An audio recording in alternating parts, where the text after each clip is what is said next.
Economic downturns force people to become more creative in this country.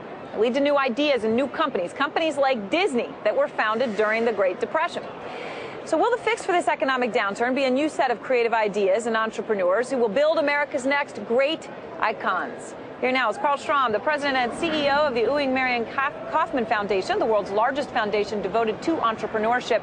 He brought with him Daniel Kavatinos, an entrepreneur who is starting his business during the current recession after completing one of Kauffman's programs. So thanks to both of you. And we're going to start here with Carl and just get a sense of where things stand, and then we're going to bring in Dan. So the Kauffman Foundation, what's interesting here is a major venture capitalist told me about you, happened to be a few days after talking to the Kansas Chamber of Commerce, and they were talking about this foundation and how much work it's doing in Kansas to train people, new entrepreneurs. So what do you see as a shift right now in demand for training for entrepreneurs? Well, Erin, with the downturn, we've had a huge demand for training, not just in Kansas, but all over the country. We just announced a program with Mayor Bloomberg 3 weeks ago in New York to provide skill training on a very fast 1-week experience to figure out whether or not you're suited to be an entrepreneur and whether or not the idea you're working on has potential.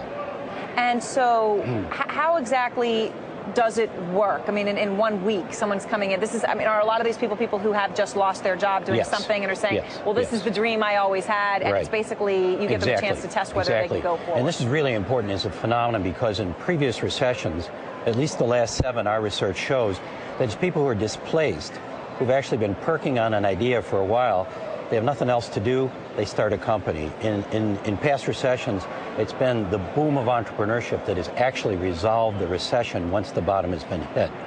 So what we try to do with our program Fast Track is to basically equip people with the skills and understand what entrepreneurs do, to figure out how to quickly test an idea, and then if they decide to proceed with it, to get some market feedback, and then have sort of a basic skill introduction as to what's next, okay? How do you do it so as to increase your probability of success? One thing we mentioned in the introduction was Disney. And I actually pulled, speaking of historians, there was a list of every recession. There were a whole lot more recessions than one would think over the past century, but different companies that came out. And in the 70s, one company came out that might be one of the greatest wealth creators of all time. That's Microsoft. Right. Created in a recession.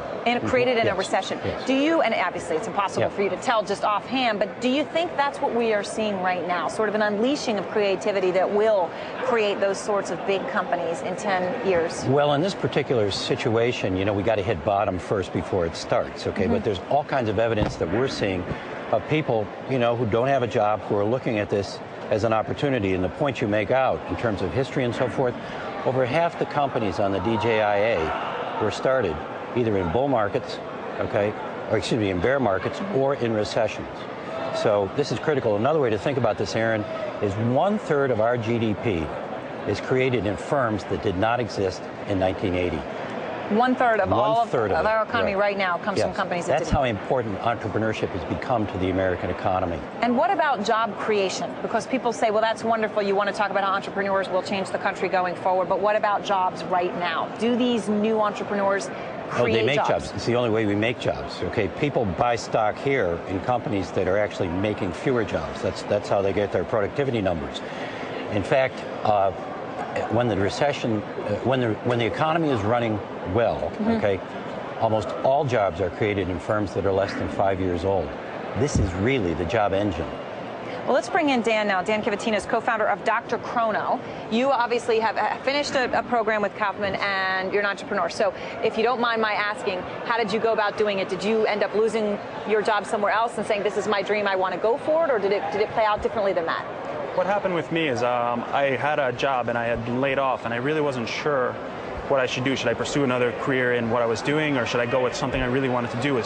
I had an idea. It was a dream to start my own company, and what Carl was talking about, taking Fast Track really brought me to a certain level where I got the connections I needed, and it helped me in a lot of ways where high-level business concepts, something that I really didn't understand before, they brought in these ideas and made things solidified. As far as me bringing in me and my partner forming Drchrono, we both took the course together, and it really brought us on the same page and taught us so many different things. We found our lawyer through them, our CPA.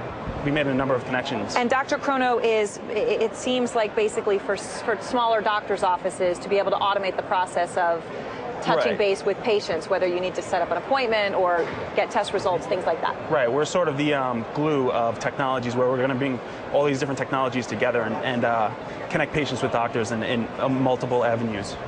And so Fast Track, as a final point, how does someone, if they wanted to go about, some of our viewers, I would imagine, are in a position where they're looking at you and wanting to be in your seat, how do they go about finding out more about it? Well, they can go to Kauffman.org. If you're in New York City, you can call the mayor's office, okay? And in all the states around the country, if you go to Fast Track on the internet, you'll find the intermediaries who produce this program, and you can get yourself into it. All right, well, Carl and Daniel, thanks very much to both of you. We appreciate it. Carl is founder of Drchrono, which is Chrono, and of course, the CEO of the Kauffman Foundation. Hope that was of interest to some of you who may be in a similar position. And up next on the show, as we talk about the new America and the Great Adjustment.